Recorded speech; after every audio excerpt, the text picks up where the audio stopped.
되고 있나요? 네. 네. 이제 시간이 되어서 시작을 해보려고 합니다. 네, 연구회 선생님들 안녕하세요. 오늘 진행을 맡은 수업 나눔 분과 김다옥입니다.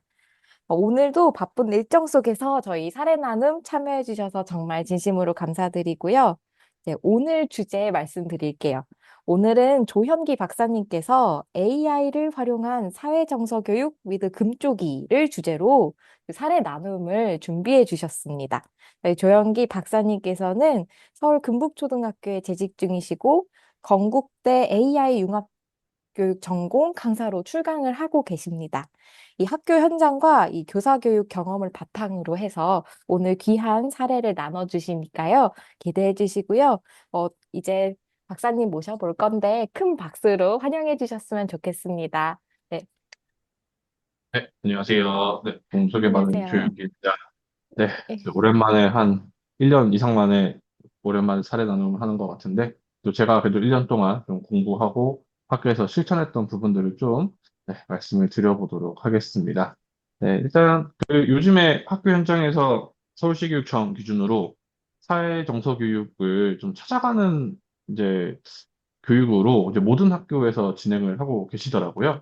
그래서 이제 저희 학교 같은 경우에는 뭐 그런 연수도 하고 있지만 25년도부터 AI와 함께하는 사회정서 교육 선도학교를 함께 이제 운영하고 있는 학교다 보니까 이제 그런 부분들을 좀 말씀을 드리려고 합니다. 그랬을 때 제가 혼자 공부했던 부분들, 그다음에 이제 연구를 했던 내용들을 좀 함께 말씀을 드려보도록 하겠습니다.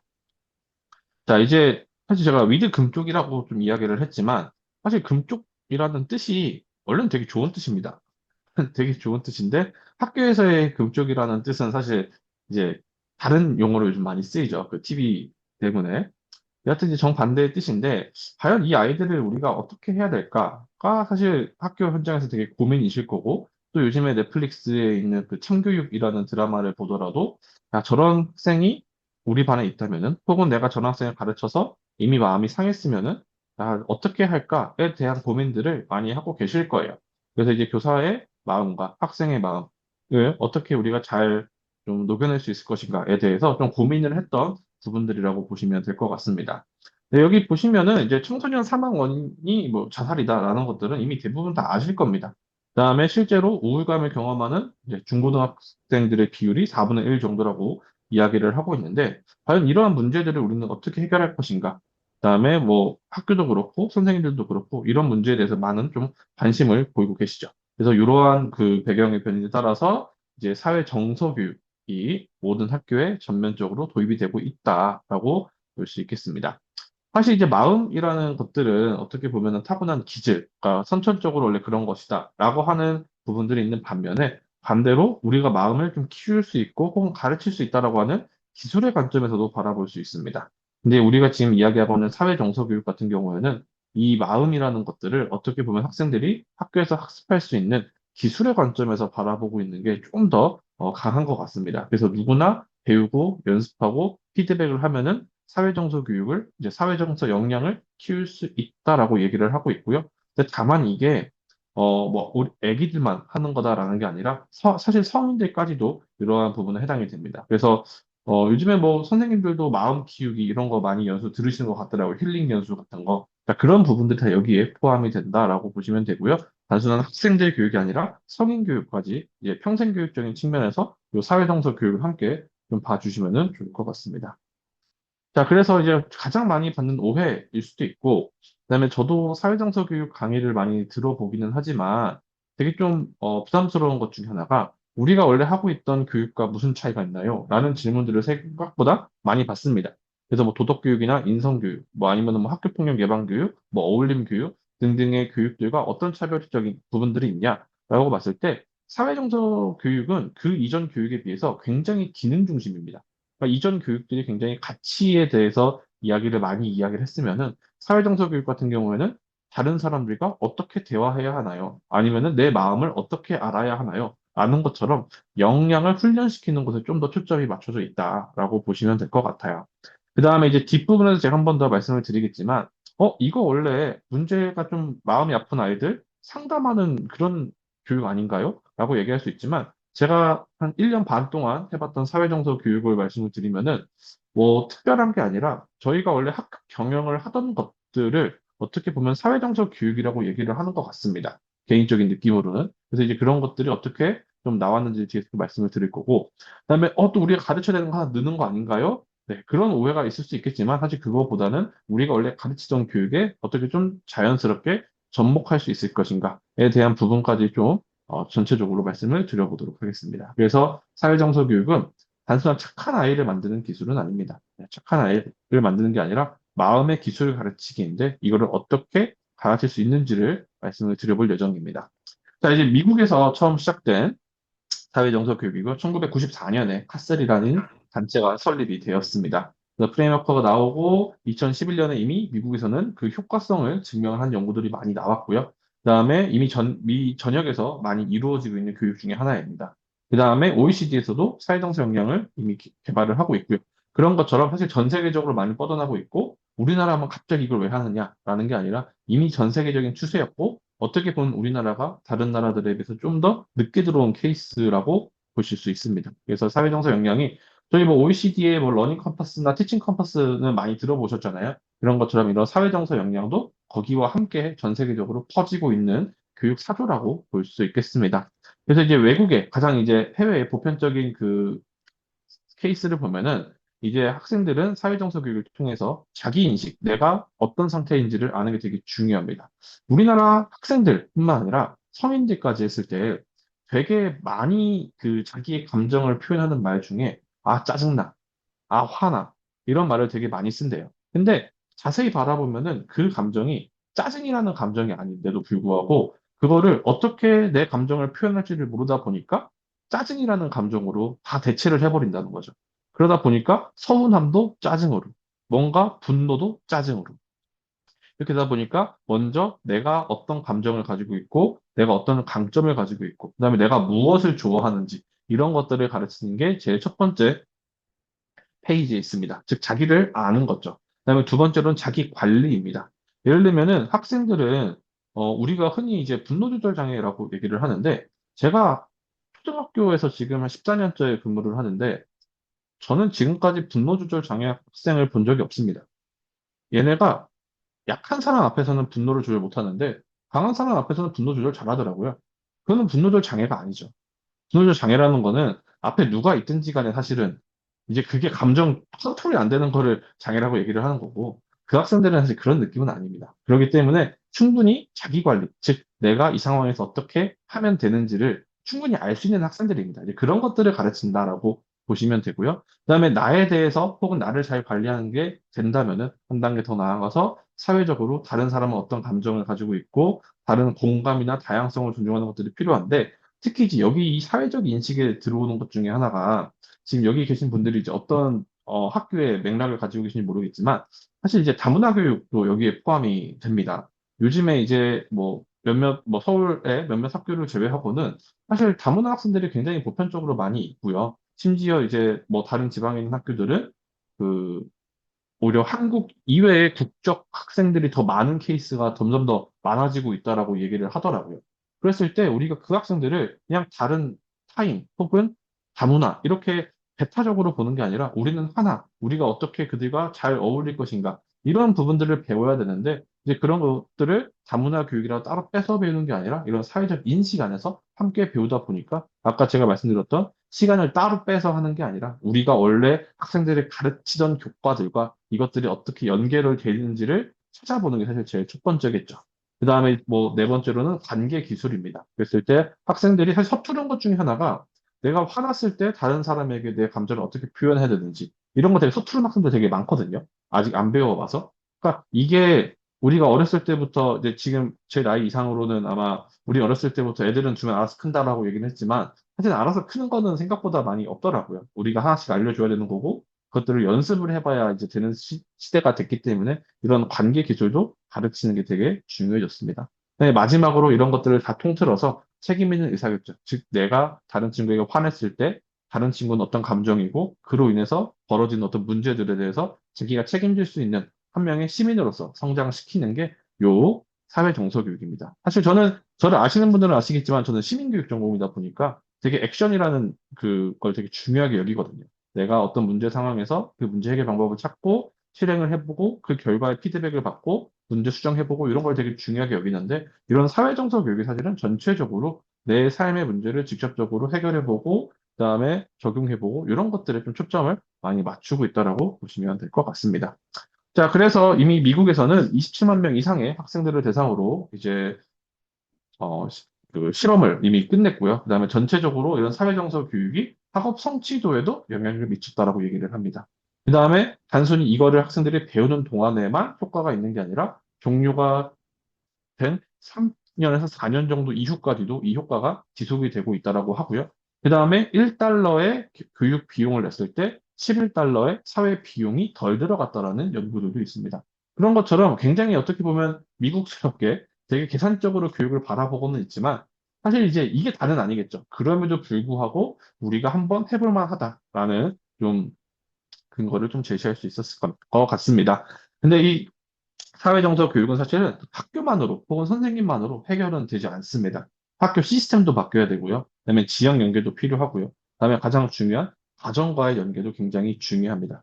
즉 수업뿐만 아니라 사실 모든 것들이 동시에 이루어져야 되고 사실 저는 개인적으로 아까 앞에도 말씀드렸지만 이런 사회정서 교육이 아이들뿐만 아니라 성인들도 사실 받아야 됩니다. 왜냐면은 이제 막 왔다 갔다 보면은 막 싸우고 있는 어른들 되게 많잖아요. 근데 그런 어른들 보면은 이제 아 애들이 차라리 낫다라는 생각을 가끔 하는데 자, 그런 것처럼 결국은 이런 부모님들, 선생님들도 이런 사회정서 교육을 통해서 내 감정을 올바르게 전달하는 방법, 다른 사람과 어떤 관계를 맺어야 하는지 이런 것들이 함께 이루어질 때 아이들에 대한 교육도 함께 더 잘 될 것이다 라고 하는 이 시스템의 관점에서 요즘에는 이런 사회정서 교육을 바라보고 있습니다.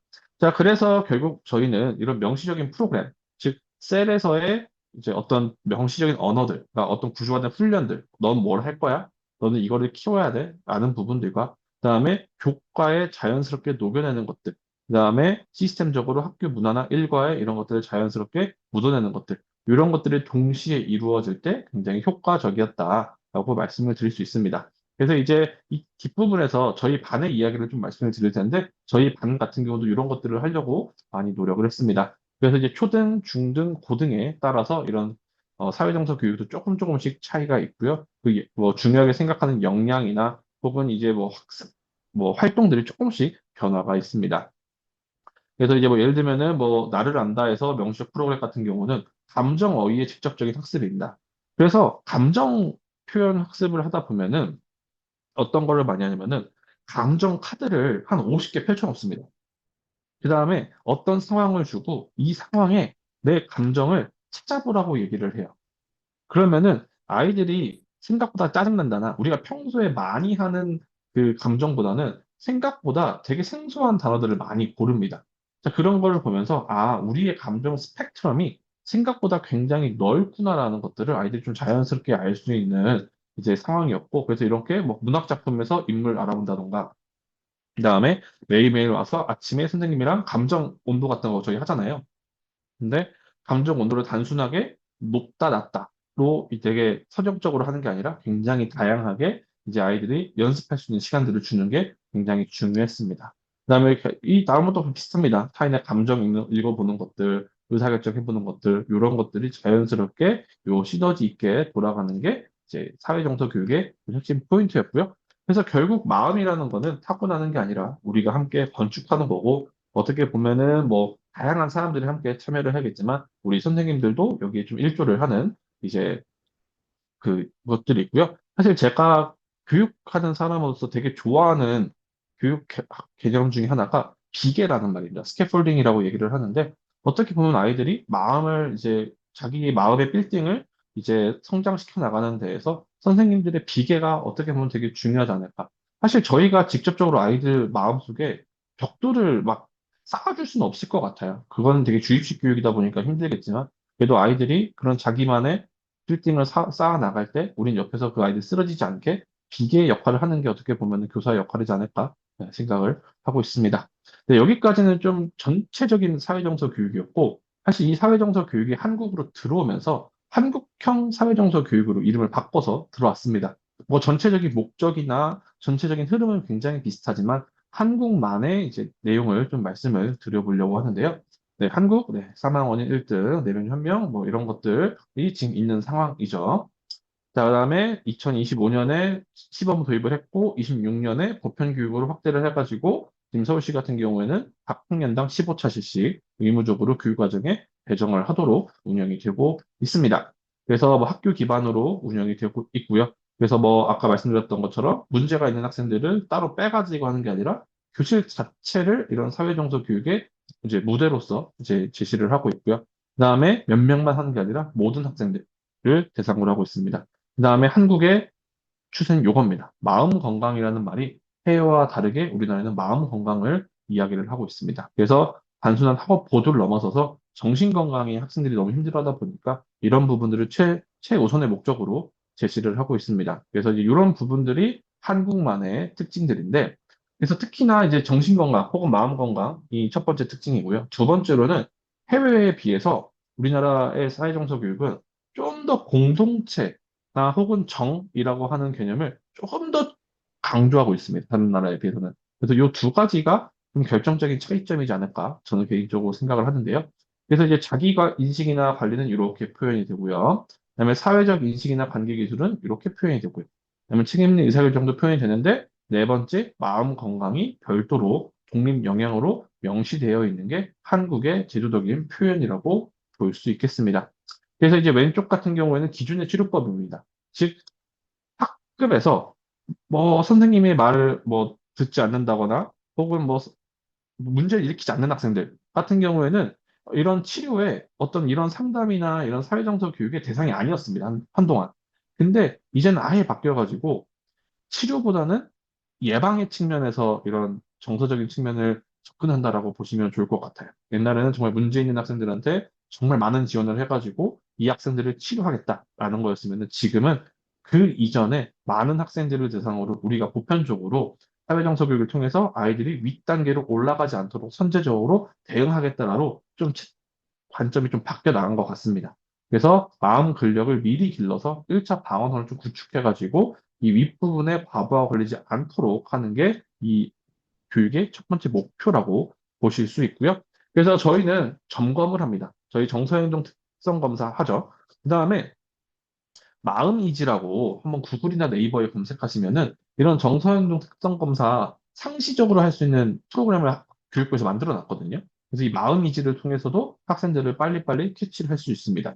그 다음에 이제 교육을 통해 가지고 학생들을 이제 사회정서 교육을 가르치고요. 그럼에도 불구하고 힘들어하는 학생들은 다양한 지원을 통해 가지고 끊임없이 전문기관과 연계를 하도록 할 예정입니다. 그래서 이렇게 세 단계의 중심에 항상 교사가 있어야 되고 어떻게 보면은 과거에 비해서 좀 빠르게 학생들이 힘들어하는 부분들을 캐치하려고 노력을 하는 것 같습니다. 저는 이제 예전부터 사실 좀 이해가 좀 안 갔던 것 중에 하나가 우리가 학생들 신체 검사는 사실 되게 자주 하잖아요. 왜냐면은 신체 검사를 하면은 빨리 아픈 학생들은 빨리 캐치해가지고 빨리 병원에 가서 치료받게끔 하려고 신체 검사나 건강 검사를 하는데 사실 정신도 신체의 일부다 보니까 당연히 비슷하게 해야 되지만 어떻게 보면 우리나라에서는 이런 부분을 되게 터부시하는 부분들이 있다 보니까 지금까지 잘 이루어지지 못했지만 이런 사회정서 교육을 통해 가지고 이제 그런 부분들을 조금 더 사회적으로 이야기를 하고 좀 더 학생들이 빠르게 치료를 받을 수 있는 환경이 되지 않을까 그런 기대가 또 있습니다. 그래서 26년도에는 이러한 내용들이 지금 이루어져 있고요. 뭐 교육부나 교육청 자료실에 가시면은 다양한 콘텐츠나 다양한 연수 자료들이 많이 만들어져 있습니다. 그다음에 저희 학교 같은 경우 아까 말씀드렸던 것처럼 25년도, 26년도에 AI를 활용한 사회정사 학교를 운영을 한 상황이고요. 자, 그래서 이제 각 학년마다 목표도 다양하게 있고요. 그래서 이 초등 같은 경우에는 어떻게 보면은 초등학생들은 정체성을 만들어가는 시기라고 저희가 이야기를 할 수 있죠. 그래서 내가 어떤 거를 좋아하고 어떤 거를 싫어하고 이런 것들을 알려고 많이 연습을 시키는데, 자, 예를 들면은 뭐 여기 지금 들어오신 분들 중에 저랑 이제 밥을 먹어보신 분들이 몇 분이 계신데 다 비슷합니다. 저도 마찬가지지만 저희끼리 밥 먹으러 갔을 때, 야, 뭐 먹을래 했을 때 그냥 아무거나 라는 말을 정말 많이 해요. 자, 그런 것처럼 한국 사람들은 외국 사람들에 비해서 아무거나라는 말을 되게 자주 한대요. 그러니까 그게 진짜 아무거나가 아니라 내가 어떤 거를 더 좋아하고 어떤 거를 싫어하고 그러니까 개인의 취향에 대해서 생각해 볼 수 있는 경험 자체가 상대적으로 적다라고 얘기를 하더라고요. 그래서 초등에서는 학생들에게 내가 어떤 상황이고 그다음에 난 어떤 거를 좋아하고 이런 정체성을 키우는 시기다라고 볼 수 있겠습니다. 그다음에 중학교나 고등학교도 그에 맞춰서 뭐 사춘기나 또래 관계, 그다음에 고등에서 진로까지 연결을 시켜서 하나의 흐름으로 이렇게 이루어지는 게 한국형 사회정서 교육입니다. 그래서 한국형만의 강조점이라고 하면은 정신건강 증진을 최우선으로 하고 있고요. 그다음에 국가 검사 체계와의 직결적으로 연결을 시키고 있고요. 그다음에 교사를 굉장히 중요한 위치로 이제 마련을 하고 있습니다. 그러다 보니까 교육부나 교육청에서도 선생님들께 이런 사회정서 교육을 좀 의무적으로 이제 연수를 시키고 있는 게 이러한 좀 특징을 가지고 있고요. 사실 저는 개인적으로 2시간 연수 듣는다고 이게 되지는 않는다고 생각을 하거든요. 선생님들께서 좀 더 관심을 가지고 혹은 교육청에서도 좀 더 다양한 연수들이나 다양한 혜택들을 선생님들께 주시면은 이런 부분들도 잘 해결되지 않을까 생각이 듭니다. 그래서 결국은 교사는 K셀의 전달자가 아니라 환경 그 자체이고요. 사실 교사가 이 사회정서 교육을 잘 이해하지 못하고 학생들을 가르치지 않는다면은 백날 좋은 시스템 만들어봤자 사실 이건 진짜 해결이 안 됩니다. 왜냐면 저희가 한철 지나간 거지만 AIDT나 코스웨어나 이런 지식적인 부분들이나 학습적인 부분들은 어떻게든 AI가 다양하게 또 해결을 해줄 가능성이 있겠지만 이런 특히나 이 사회정서 교육 같은 경우에는 사람으로만 할 수 있는 것들이 너무나 많다 보니까 이제 이런 부분들을 저희가 잘 눈여겨봐서 좀 공부를 해야 될 것 같습니다. 그래서 사실 저는 개인적으로 선생님들께도 항상 말씀드리는 게 선생님이 먼저입니다. 네. 저는 아이들이 먼저, 네, 별로 좋은 교사 같진 않지만 저는 아이들이 먼저였던 적은 없거든요. 제가 기뻐야 애들도 기쁜 거고, 네, 제가 마음이 좋아야 애들 마음을 좋게 해줄 수 있거든요. 그러다 보니까 선생님들께서도 항상 먼저 선생님들의 마음 건강을 챙겨보시면은 좋을 것 같습니다. 네, 제가 그리고 이 사회정서를 가지고 사실 지금 이제 연구재단에서 이제 지원을 받아가지고 연구를 네, 이번 6월 달에 새롭게 시작을 했습니다. 3년 사업이고요. 이제 서울대학교 임철희 교수님 랩실에서 함께 진행을 이제 하고 있습니다. 네, 어떤 것들을 하는지 좀 말씀을 드리면은 뭐 이런 부분들은 앞에서 제가 말씀을 드렸으니까 네, 요즘에 뜨는 용어 중에 하나가 클래스룸 오케스트레이션이라는 용어입니다. 이제 우리나라에서는 아직까지는 그게 많이 언급은 안 하시는데 외국에서 되게 많이 이야기를 하더라고요. 논문 같은 거를 보면은. 근데 이게 어떻게 보면은 저희가 선생님들의 역량을 막 이야기를 할 때 수업에 대한 역량은 되게 많이 얘기를 해요. 교육청에서. 수업 전문성이다 뭐다 계속 얘기를 하지만 담임교사로서의 전문성, 담임교사의 역량을 일컫는 말은 사실 별로 없었거든요. 우리나라에. 근데 그 내용이라고 보시면 돼요. 즉, 교실에서 동시라는 여러 정서 행동의 신호를 인지하고 판단하며 조율하는 역량. 이거 딱 담임 선생님들의 역량이죠. 그래서 이런 부분들을 클래스룸 오케스트레이션이라고 이야기를 합니다. 그래서 이런 것들을 함께 좀 프로그램에 넣으려고 노력을 했고요. 자, 근데 지금 연수는 계속 이루어지고 있지만 막 이제 연구 내용들을 보면은 사회정서 교육을 이제 개념적으로 어떤 내용인지 이해하는 교사가 16% 정도밖에 되지 않고요. 그다음에 내 교사가 아이들에게 잘 먹히고 있다라고 생각하시는 분들도 4분의 1밖에 안 되고 있습니다. 그랬을 때 우리는 어떻게 하면은 이 선생님들의 역량을 끌어올릴 수 있을 것인가에 대해서 저희 연구팀은 고민을 했었고요. 그랬을 때 단순하게 어떤 내용적으로 지식 전달하는 게 아니라 선생님들께 어떻게 실전 감각을 좀 키워드릴 수 있을 것인가에 대해서 고민을 하면서 만들었습니다. 그다음에 단순한 VR이 아니라 그 안에다가 생성형 AI를 통합을 시켜가지고 다양한 시뮬레이션을 만들 수 있도록 제공을 했는데요. 그랬을 때 이제 3가지 기제는 노출, 인지행동, 교사 시뮬레이션이었습니다. 그래서 이제 이렇게 이제 제시가 되어서 교사 역량과 학생용 시뮬레이션을 만들 예정인데요. 흐름을 좀 보여드리면은 네, 이렇게 선생님들한테 미션을 드립니다. 게임처럼 3분의 시간을 이제 선생님들께 줄 거고요. 수업 중 자존심이 상한 학생 A가 학생 책상을 발로 차며 큰 소리를 치는 돌발 상황이 VR 안에서 이루어집니다. 그럼 선생님은 다양한 처치를 통해 가지고 그 학생의 흥분도를 낮출 수 있는 이제 이 클래스룸 오케스트레이션을 뭔가 하셔야 되는 거죠. 이런 걸 어떻게 보면 게임처럼 만든 거라고 보시면 되고요. 그랬을 때 학생에 대한 이해도나 뭐 교육적 개입이나 상태 변화 모니터링이나 이런 것들을 이제 VR에 띄워놓고 실시간으로 학생들을 캐치할 수 있는 역량을 제시한다고 보시면 됩니다.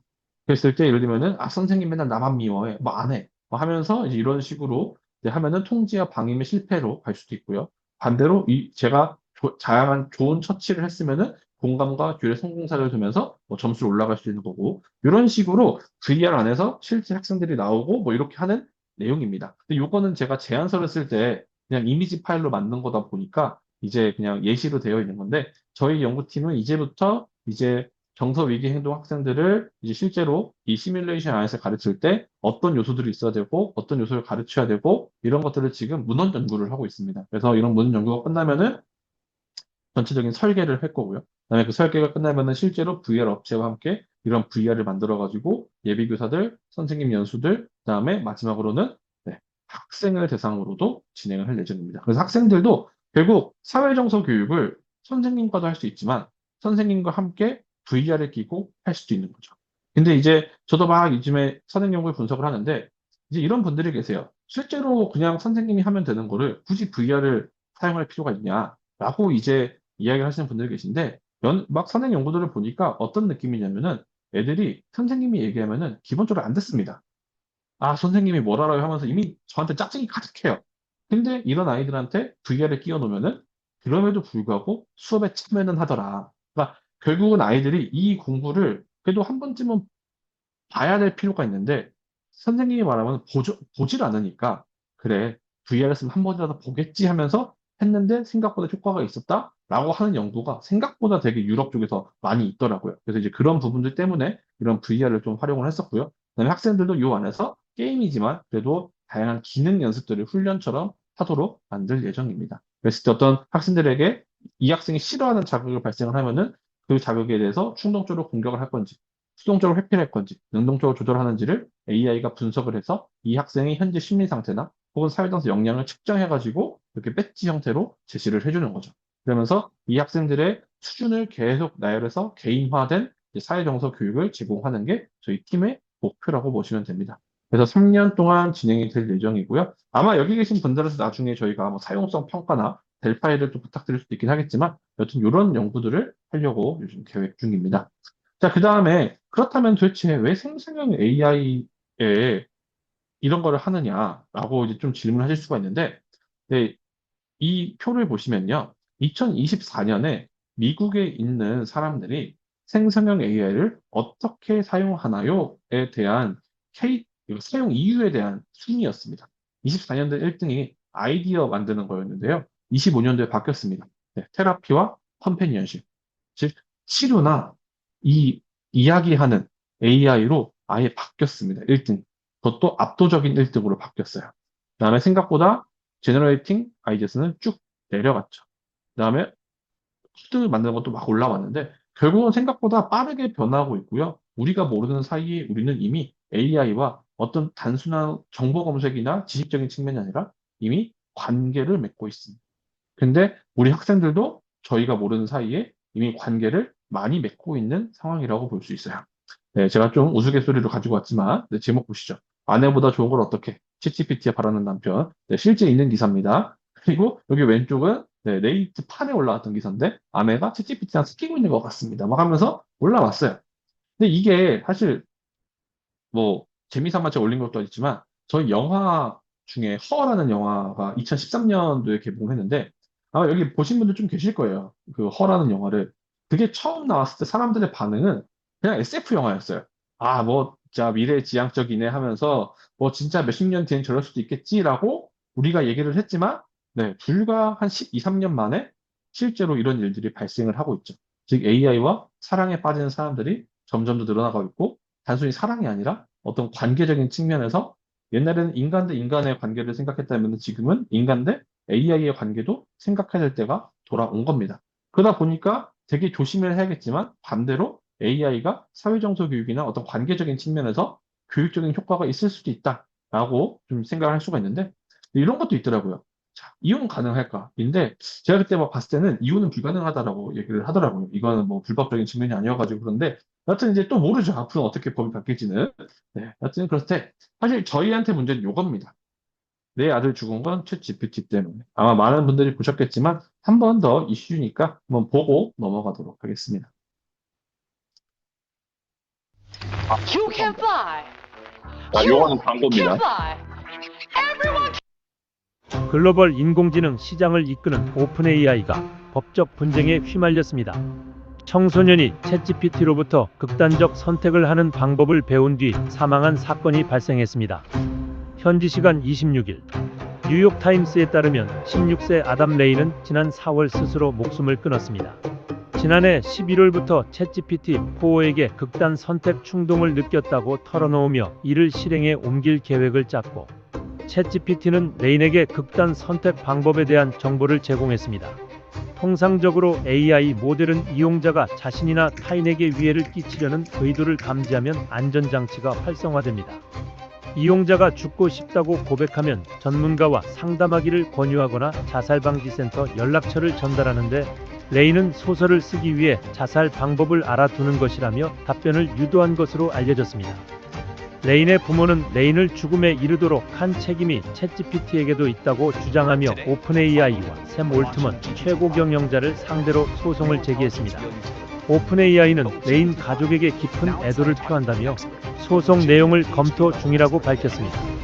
이어 민감한 상호작용에서 응답하는 방식을 지속 개선하고 있다면서도 챗GPT의 안전장치는 일반적이고 짧은 대화에서는 잘 작동하지만 대화가 길어질수록 안전 기능이 일부 저하될 수 있다고 설명했습니다. 오픈AI는 챗GPT가 사용자의 고통을 더 잘 알아챌 수 있도록 업데이트할 방침입니다.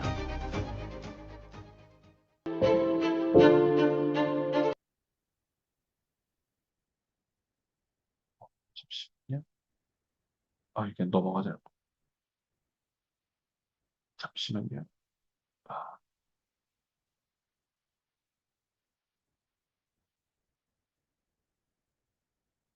네. 아무튼 네, 이런 영상을 함께 보셨습니다. 네, 실제로 이런 일들이 계속 발생을 하고 있고요. 앞으로도 발생을 할 것 같습니다. 그 다음에 우리나라에서도 충분히 발생을 할 수 있을 것 같고요.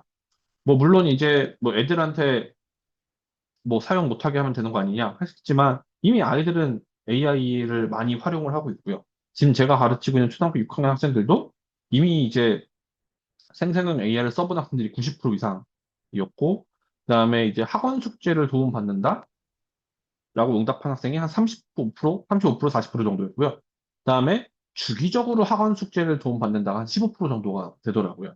그래서 이제 뭐 수학 문제를 풀거나 영어 독해를 하거나 이런 거에 도움을 많이 받는다고 하는데, 근데 지금이야 저는 초등학생입니다 보니까 애들이 이런 단순한 뭐 학원 숙제 이런 거를 사용하지만 이제 중학교, 고등학교 사춘기가 심해질수록 다른 사람에게 쉽게 얘기 못하는 것들을 해야 될 때 이런 AI를 활용할 가능성이 굉장히 높고요. 지금도 그럴 가능성이 굉장히 높습니다. 그랬을 때 여기 보시면 미국도 3명 중에 2명이 이미 컴패니언 AI를 활용해 본 경험이 있다라고 합니다. 그랬을 때 이미 저희는 이제는 우리가 이거를 눈 감고 모른 척 할 때가 아니라 이제는 좀 대놓고 학생들에게 AI를 잘 쓰는 방법들을 초등학생 때부터 가르쳐야 하는데 이제 그런 거 잘 해야겠죠. 이제 그런 부분들이 좀 필요했던 것 같습니다. 그랬을 때 아이들은 처음에는 그냥 가볍게 시작합니다. 오락으로 삼아서. 그러다가 뭐 다양한 것들을 하다가 결국은 이제 친구들과 어울리지 못해서 관계를 찾아서 이제 AI와 대화를 하기 시작한다는 거죠. 그랬을 때 결국은 이런 3명 중에 한 명이 관계에 목이 마르다 보니까 AI를 찾게 되더라라는 겁니다. 자, 그래서 이제 결국은 그래도 이제 아직까진 그래도 친구들과 많이 지내고 있지만 이런 부분들 저희가 지금 놓쳐버리면 더 많은 일들을 이 벌어지다 보니까 이런 부분들을 저희가 좀 눈여겨봐야 될 것 같고요. 실제로 우리나라 통계에서도 이 정도로 이제 조사가 되었습니다. 3,300명을 대상으로 했는데 AI와 대화하며 실제 사람처럼 느낀 경험, 답변을 실제 행동에 옮긴 경험, 이게 되게 사실 위험하죠. 답변을 실제 행동에 옮긴 경험. 그다음에 AI 답변을 믿는 편인가 했을 때 그래도 많이 믿는 편입니다. 그래서 할루시네이션 현상에 대해서 알고 있긴 하지만 그래도 신뢰도가 굉장히 높은 편이죠. 근데 이제 미국에서 발생하는 문제들 중에 하나가 이런 생성형 AI가 이 학생들의 부모에 대해서 좀 부정적으로 얘기를 한다던가 교사에 대해서 부정적으로 얘기하는 경우에도 학생들이 그거를 고지고대로 믿어버려서 문제가 발생을 하기도 한다고 합니다. 이제 그런 부분이다 보니까 저희가 많이 눈여겨봐야겠죠.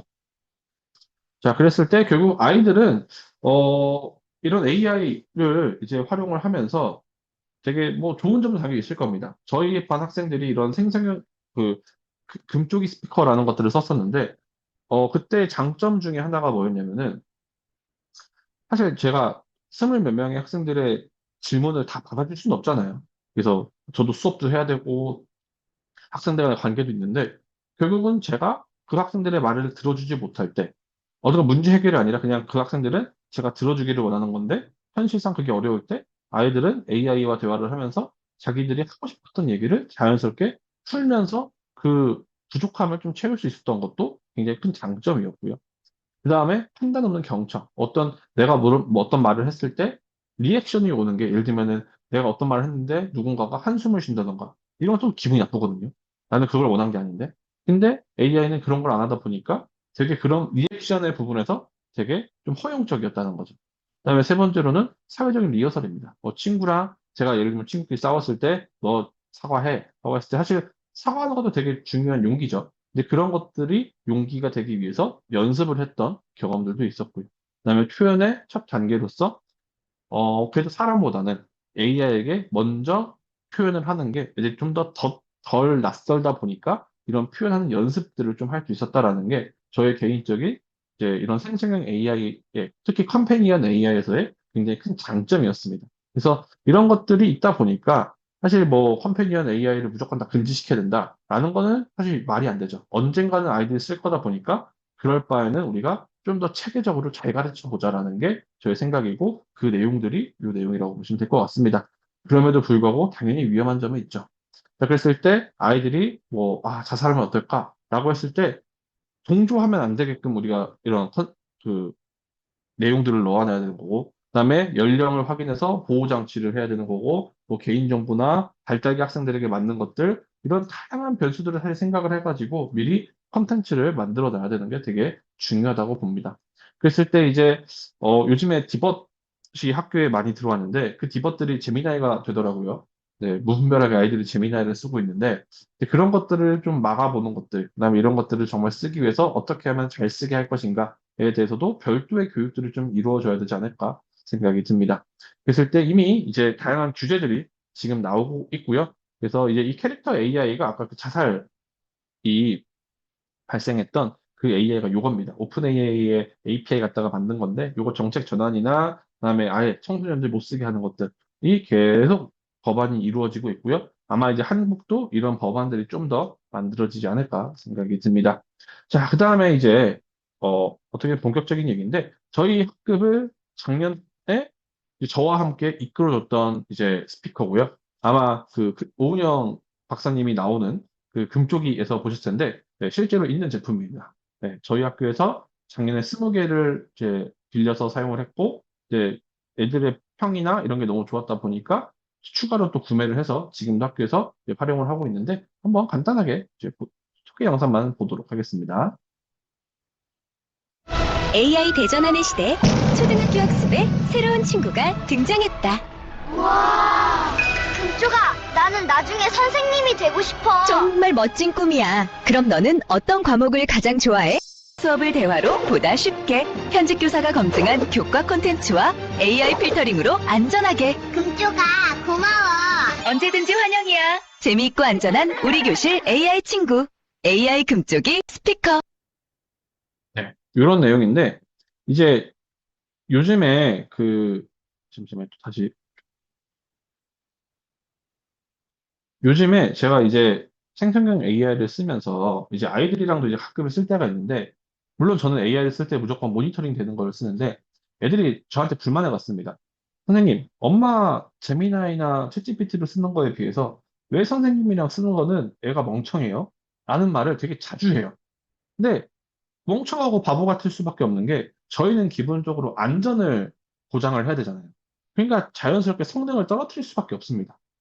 그러니까 결국은 이제 요즘에 이런 교육 쪽 말고 기술 쪽에서 많이 얘기가 되는 것 중에 하나가 설명 가능성이나 어떤 신뢰도를 확보하기 위해서는 생성형 AI의 성능을 떨어뜨릴 수밖에 없습니다. 이게 동시에 가는 거는 아직까지는 기술이 부족하다 보니까 되게 트레이드오프가 되고 있는데 그런 면에서 이제 교육용 이제로서 굉장히 안전하게 이제 활용이 될 수 있었고 그다음에 실제로 이제 요 기기를 만든 이제 업체에서 이제 실제로 제가 이게 접니다. 이제 저고 이제 했던 내용들이 이제 유엔의 AI for Good 프로젝트에 이제 선정이 돼가지고 이제 7월에 그 스위스로 발표를 하러 가신다고 하시더라고요. 그래서 이제 그만큼 전 세계에서도 굉장히 이제 굉장히 괜찮은 교구다라는 걸 인정을 받고 있고 이제 그걸 사용해 본 저도 생각보다 너무 좋아서 아직까지도 많이 활용을 하고 있습니다. 근데 이제 요거를 단순하게 이제 뭐 대화만 한다라는 게 아니라 이제 관계적인 측면을 좀 제시를 하려고 하는데 사실 저희가 지금까지 AI를 학생들에게 가르치는 목적이 되게 기능적인 측면들이 되게 많았거든요. 어떻게 보면은 프롬프트 잘 쓰는 거나 뭐 환각이나 저작권 이런 내용들을 많이 가르치는데 이제는 이런 AI를 좀 더 좀 도구적인 측면에서 접근을 하려고 했습니다. 그래서 AI를 활용해서 학생들에게 키워줄 수 있는 관계적인 부분들을 어떻게 잘 키울 수 있을까가 저의 작년 연구 주제였고요. 그래서 AI를 아이들이 도구로 바라보는지 혹은 친구로 바라보는지 이런 연구도 했었고요. 그 다음에 이런 그 아이들이 직접 챗봇도 만들어 보면서 챗봇 만드는 사람이 어떤 의도를 가지냐에 따라서 대화가 어떻게 변화하는구나 라는 것도 이제 알아보면서 비판적인 사고도 함께 공부를 할 수 있었습니다. 그랬을 때 이제 무엇을 시킬까에서 무엇이 되어가는구나. 그래서 AI가 혹은 이런 AI 스피커가 학생들과 어떤 관계를 맺어가는지를 1년 동안 좀 비교 분석을 했었고요. 그랬을 때 학생들이 자기 감정이나 인식, 이런 부분들을 AI와 함께 이야기를 했었고요. 그다음에 사과하고 조율하는 것, 이제 배울 수도 있었고요. 그다음에 공동체의 가치나 혹은 정신건강까지 함께 알아봤는데, 사실 이제 저희 학교가 작년에 AI 스피커를 활용하기는 했지만, 이거 말고도 되게 다양한 또 기기들, 에듀테크들을 좀 많이 사용했었습니다. 그래서 근데 이런 것들을 좀 복합적으로 활용을 할 때 이런 AI 스피커를 좀 중심에 두고 아이들의 마음을 좀 알아보려고 노력을 했습니다. 그랬을 때 이제 학생들과 하는 것 중에 첫 번째가 대화로 드러내려고 좀 노력을 많이 했습니다. 결국은, 이미 애들은 쓰고 있고요. 근데 이거를 금지시킨다고 과연 애들이 안 쓸까? 라고 하면은, 네, 다 아시죠? 네, 씁니다. 그리고 이제 흔히 예를 들면은 그 우리나라 이제 전 사회과니까 사회과에서 법 교육의 목표가 혹시 뭔지 아시나요? 네, 우리나라 교육 과정의 법 교육의 목표는요, 준법 정신을 가지고 실천하는 시민입니다. 근데 생각해 보시면은 법 교육을 단 한 번도 배우지 않는 초등학교 1학년과 우리 고등학교 3학년과 비교했을 때 누가 더 법을 잘 지킬까요? 네, 초등학교 1학년이 잘 지킵니다. 네. 그에 따라서 봤을 때 우리는 학생들한테 법이라는 거를 계속 가르치고 법을 지켜야 되고 법을 안 지켰을 때 어떻게 되고 그걸 계속 가르치지만 준법 정신이 좋아지진 않아요. 예를 들면 성인들도 마찬가지로 내가 성인이 되었다고 그 아이들보다 준법 정신이 높을까? 또 그것도 아닐 수도 있다라는 거죠. 그런 것처럼 우리가 결국 학생들에게 어떤 단순한 금지나 어떤 선언적인 것들로 접근을 하면은 이제 한계가 있다 보니까 학생들과 함께 이런 것들을 대화를 하면서 어떻게, 어디까지 우리가 쓸 수 있는지를 이제 하는 경계선을 함께 만들어 보는 것들이 되게 중요했습니다. 그러다 보니까 아이들이 뭐 AI 윤리적으로 이런 건 이렇게 해야 돼, 이런 거 하면 안 돼, 라고 가르치는 것보다는 아, 이거 이렇게 하니까 이런 문제가 있네. 아, 그럼 여기까지만 우리가 써야 되는 거구나. 라는 것처럼 자연스럽게 체득이 되는 이런 가이드라인을 좀 만들 수 있었던 게 좀 장점이었던 것 같습니다. 그리고 이제 뭐 이런, 저도 이제 이런 것들을 많이 쓰다 보니까 장점 중에 하나가, 학생들이 우울증을 많이 겪기도 하더라고요. 근데 담임 선생님이 그거를 알 수가 없습니다. 뭐 저희 눈이 여러 개 있는 것도 아니고 항상 모든 거를 듣고 있을 수 있는 게 아니니까 굉장히 어려웠는데, 작년에 저희 반 학생 중에 하나가 특수학생이었는데 그 학생의 형이 좀 아팠어요. 근데 문제는 그 형이 아프다 보니까 모든 가족의 관심이 그 형한테 가다 보니까 이 특수학생이 우리 부모님이나 할머니는 나를 안 좋아해. 로 빠져버리더라고요. 그러면서 우울해지기 시작을 한 거죠, 애가. 그래서 그 한두 달이 갔는데, 다행히 금쪽이한테 걔가 이제 하는 말들을 옆에서 지켜보니까 되게 좀 평소랑 다른 말들을 많이 하더라고요. 근데 그런 거를 보고, 아, 얘가 우울증에 빠졌구나. 라고 해서 좀 빠르게 좀 초기 개입을 해가지고, 그래서 잘 학교에 다니게 되었는데, 그런 것처럼 이 신호를 읽을 수 있는 하나의 장점이었던 것 같고, 그다음에 뭐 금쪽이 스피커 말고도 학생들이 마음일기나 뭐 심스페이스 같은 것도 많이 쓰잖아요. 이제 그런 부분에 남겨주는 글들을 저희가 빨리 캐치할 수 있는 거에 대해서는 이런 AI를 활용한 사회정서 교육이 굉장히 기존의 사회정서 교육에 비해서 좀 차별성을 가지고 있지 않나 라는 생각을 좀 하게 되었습니다. 자, 그 다음에 이제 이런 금쪽이 같은 경우에는 챗GPT 기반으로 가지고 있다 보니까 이제 두뇌를 가지고 있고, 그 다음에 엠베스에서 이제 개발을 했고요. 그 다음에 좋은 것 중에 하나가 저는 스크린이 없는 게 되게 좀 좋았던 것 같아요. 왜냐면은 스크린이 있으면 애들이 화면에 좀 초점이 많이 가거든요. 근데 이게 여기 입부분을 누르면서 대화를 하는 케이스다 보니까 얘네가 생각보다 이 금쪽이의 말에 귀 기울입니다. 왜냐면은 내가 못 들으면 한순간에 날아가 버려요. 그러니까 더 집중 있게 다른 사람의 말을 듣는 연습도 좀 잘 됐었던 것 같고요. 그다음에 단순히 대화에서 끝나는 게 아니라 여기 들어가면은 뭐 끝말잇기도 있고요. 그다음에 사회정서 교육도 있고, 그다음에 7개국어로 이렇게 막 번역이 되더라고요. 그래서 뭐 다른 나라 말로도 대화를 해볼 수도 있고, 뭐 영어 교육 시간에는 말하기도 저희가 이야기를 할 수가 있습니다. 그다음에 제일 좋은 거는 처음에 이제 그 업체에서 요 금쪽이 안에 넣어놓은 기본적인 챗봇들도 있지만, 선생님들께서 챗봇 빌더에 들어가시면은 우리 반만의 혹은 우리 뭐 학급만의 그 챗봇을 별도로 만드실 수가 있어요. 그러다 보니까 내가 수업한 걸 바탕으로 아이들이 대화할 수 있는 여건을 마련해 줄 수 있다 보니까 그런 부분들도 굉장히 큰 장점이었습니다. 그래서 이제 이런 것들을 좀 비교했을 때 컴패니언 AI가 앞으로 점점 더 커질 거고, 그다음에 우리는 이거를 가르칠 수밖에 없을 때 어떻게 보면 이런 금쪽이 스피커가 그런 부분들에 대한 좀 굉장히 큰 하나의 방향성을 제시해 주지 않나. 그러니까 즉 AI의 관계나 사회정서 교육이나 이런 것들을 통틀었을 때 굉장히 좀 좋은 접근 방법이었던 것 같아서 이런 것들을 좀 제시를 해드렸습니다. 그래서 이제 좀 이제 마지막 제 수업 연구 사례만 말씀을 드리고 끝나면은, 저는 대놓고 그냥 AI 스피커 활용 수업이 초등학생의 관계적 시민성에 어떻게 영향을 주는가에 대해서 연구를 했고요. 그랬을 때 기존의 정보 교육이 지나치게 기능 중심이었으면은 저는 좀 시민 교육적인 측면에서 AI와 어떤 관계를 맺을 수 있을 것인가에 대해서 제시를 했습니다. 네, 참고로 저는 세종대학교에서 강의를 하는데, 세종대학교 지난 학기 기말 마지막 문제가 인간은 인공지능과 사랑에 빠질 수 있는가가 문제였습니다. 그러니까 즉, 한 번쯤은 고민해 볼 문제여서 제가 계속 가지고 있다가 이거를 연구로 했던 사례라고 보시면 되고요. 그랬을 때 이제 시민성을 우리는 이제 권리와 의무 중심에서 되게 가르쳤거든요. 아직도 사실 이렇게 가르칩니다. 교과서는 이렇게 되어 있어요. 사회과학에서 이렇게 가르치니까.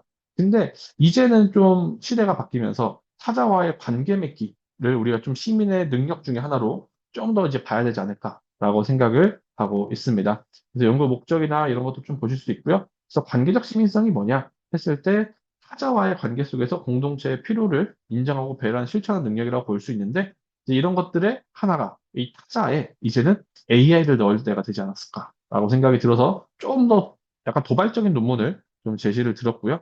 그래서 디지털 시민성이나 디지털 리터러시를 좀 함께 가르쳐 보려고 노력했습니다. 그래서 AI 스피커로, 금쪽이 스피커로 자연스러운 상호작용이나 정서적 교감인데, 요게 실제로 요 정서적 교감 요게 실제로 있는 논문 사례입니다.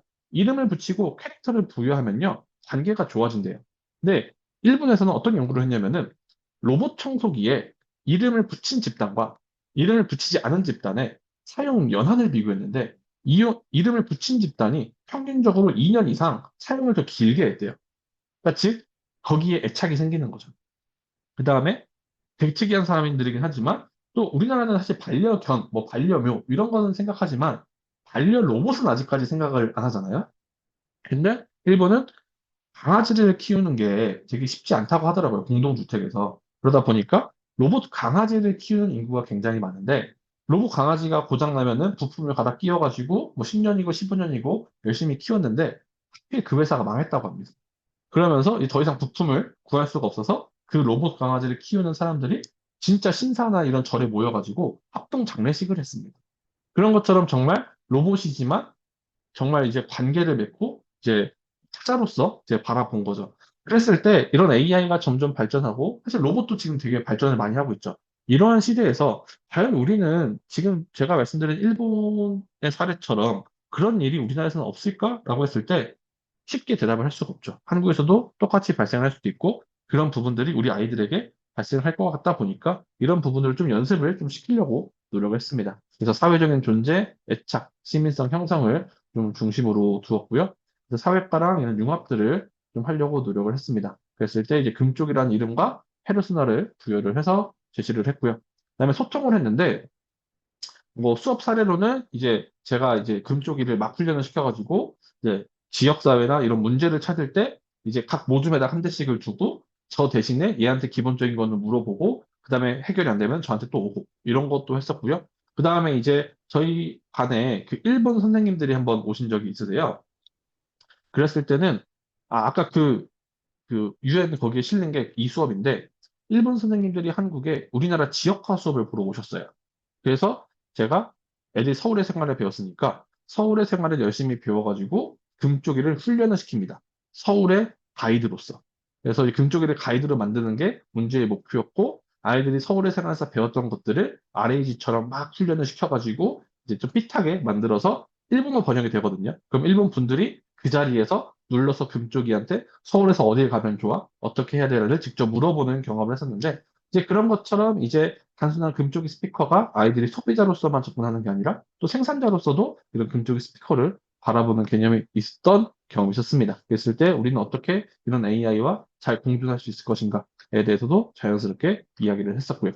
자, 그랬을 때 아이들 같은 경우에는 첫 번째로서는 처음에 그냥 도구로 봤습니다. 그냥 장난감, 로봇이었는데 어느 순간부터 되게 좀 자연스럽게 사람 사이에서 나올 만한 대화들을 모든 학생들이 한 건 아니지만 일부 학생들에게서 조금씩 나오고 있었고요. 그다음에 관계적 시민성에서도 AI에게 예절을 지키려고 좀 노력을 했습니다. 그러니까 이전에 이루다 AI 문제가 좀 심각했었죠. 자, 그런 문제처럼 발생하지 않고 아이들이 이런 금쪽이에게 어떤 좀 배려나 이런 부분들을 좀 이제 연습을 할 수 있었고요. 그다음에 이게 좀 더 자연스럽게 아, 금쪽이도 상처를 받을 수 있는데 이게 금쪽이뿐만 아니라 친구들도 상처를 받을 수 있겠구나 라는 생각이 들었다라고 얘기를 합니다. 그랬을 때 뭐 이런 거죠. 로봇을 배려할 수 있으면은 당연히 사람을 더 잘 배려하지 않을까 생각이 들어서 제일 쉬운 대상 혹은 제일 어려운 대상이 이런 금쪽이 로봇을 이제 스피커를 가지고 아이들에게 사회정서 교육을 시켰고 이제 그게 그래도 생각보다 효과적이었어서 작년 한 해를 좀 저는 잘 마무리를 할 수가 있었습니다. 그랬을 때 이런 AI 혹은 뭐 다양한 사회정서 교육이 있겠지만 학생들에게 이 관계의 소중함이나 혹은 다른 사람들과 함께 살아가는 이 방법에 대해서 가르쳐 주는 게 이 사회정서 교육이지 않을까 싶어서 이렇게 마무리를 했습니다. 그래서 결론은 네, 마음은 네, 가르칠 수 있는 부분들이고요. 단순한 지식이 아니라 가치 태도에 대해서 좀 중요하게 여겨지는 부분들이었고, 그다음에 기술은 네, 적도 구원자도 아닙니다. 이걸 결국 누가 어떻게 쓰냐다 보니까 저희 AI 융합교육 연구에다 보니까 아마 대부분 잘 사용하시겠지만 조금 더 잘 사용하면은 우리가 어떻게 이거를 더 효과적으로 혹은 사회적인 가치를 좀 위해서 사용할 수 있을 것인가에 대해서 고민을 해보시면 좋을 것 같습니다. 네, 그래서 그렇지만 네, 학생들이 잘 성장했으면 좋겠고요. 선생님들께서도 항상 마음 편하게 학교 생활을 하셨으면 좋겠습니다. 네, 강의 들어주셔서 감사합니다. 아, 네. 귀한 사례 나눠주셔서 감사합니다. 제가 이거 처음에 이 주제를 듣고 나서 정말 처음에 말씀해 주신 것처럼 오해가 가득한 교사였던 것 같아요. 이게 단순한 상담 교육의 확장인가, 뭔가 새롭게 뭔가 교실에 도입돼서 뭘 골치 아프게 하지는 않을까.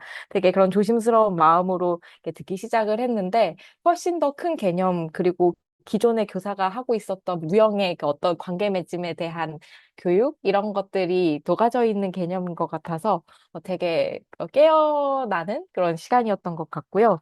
그리고 개인적으로는 앞으로 이제 박사님께서 이렇게 연구팀으로 진행하시고자 하는 그게 정말 좋은 소식이 들려왔으면 좋겠습니다. 정말 응원하고요. 베타 테스트나 각종 뭔가 협조할 일이 있으면 적극 협조하겠습니다. 찾아주세요, 정말. 네. 그 마음은 가르칠 수 있다라고 마지막에 말씀해 주신 게 여기 제시카 선생님께도 이제 마음에 남으셨나 봐요. 지금 채팅창에 남겨주셨고요. 이 밖에 혹시 이 귀한 자리인 만큼 궁금하신 점이나 아니면 나누고 싶으신 소감 있으시면 마이크 켜고 말씀하셔도 되고요. 채팅창에 남겨주셔도 되고요. 자유롭게 표현해 주시면 좋겠습니다. 음. 김정은 선생님도 너는 더없이 귀한 금쪽이다 이렇게 남겨주셨네요. 음, 어.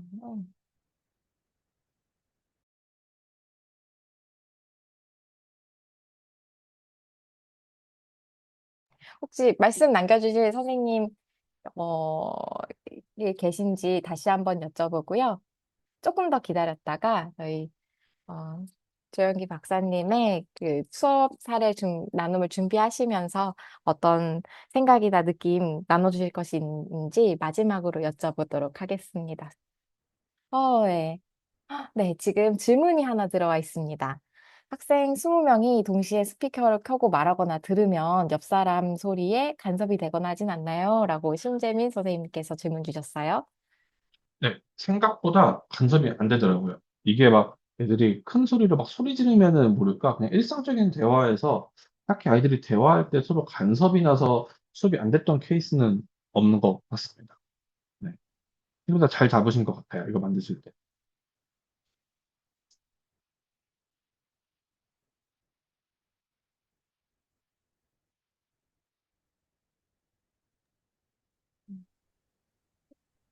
그러면 네. 여기까지.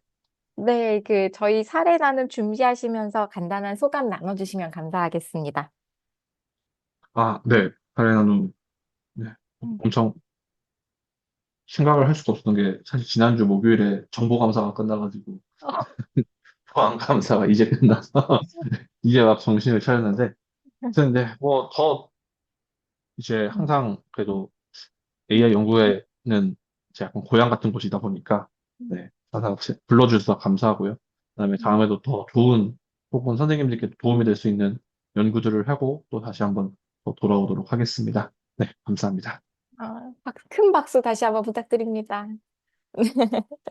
네, 귀한 발표 연구 감사드리고요. 네, 이렇게 오늘 이렇게 사례 나눔을 마치면서 다음 사례 나눔 일정 간단히 안내 드리도록 하겠습니다. 다음 6월 29일 월요일 8시 이 시간에 서울 수험초 이익재 선생님께서 수업 나눔을 준비해주고 계십니다. 그래서 이렇게 주제가 추려지게 되면 바로 저희 연구의 알림방과 그 다음에 센 라이브로 아이스크림을 통해서 접속하실 수 있도록 안내 드리도록 하겠습니다. 또 많은 관심과 참여 부탁드리겠습니다. 네, 그리고 오늘 늦은 시간까지 함께 해주셔서 정말 진심으로 감사드리고요. 오늘은 28분 이렇게 같이 함께 해주셔서 더 뜻깊은 시간이었던 것 같아요. 자, 그럼 평안한 밤 되시고요. 이상으로 AI 융합교육연구의 월요 수업 사례 나눔 마치도록 하겠습니다. 감사합니다. 잘했습니다. 예, 감사합니다. 네.